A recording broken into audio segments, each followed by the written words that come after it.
नमस्कार. काय नाव तुमचं? लक्ष्मण. गाव? गाव पेंडगाव. पेंडगाव. काय झालं होतं तुम्हाला? पॅरालिसिस झालं. कोणत्या हाताला होता? याला हाताला आणि पायाला. चालता येत होतं तेव्हा?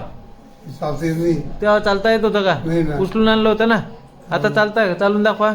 चालून उभे राहा. बघा बाबांना पॅरालिसिस झाला होता. जा तिकडे. उचलून आणलेलं होतं, चालता येत नव्हतं, काहीच नाही. आता आज कंडिशन खूप छान झालेली आहे. या इकडे. खूप छान असा फरक पडलेला आहे. गोळ्या कमी करा. दादा नमस्कार. काय झालं होतं यांना? तुमचे कोण आहे? वडील. पॅरालिसिस झाला होता. किती दिवस ऍडमिट होते आपल्याकडं? 7 दिवस. बरं. चालता फिरता येतं आता? त्यावेळेस सुरुवातीला आणलं होतं तेव्हा कशी होती तब्येत? उचलूनच आणलं होतं. उचलून आणलं होतं, बोलता येत नव्हतं. आता समाधानी आहे का तुम्ही? ट्रीटमेंट चांगली भेटली का? बाबा चांगले झाले? बरं. चालतं बाबा, घ्या काळजी घ्या.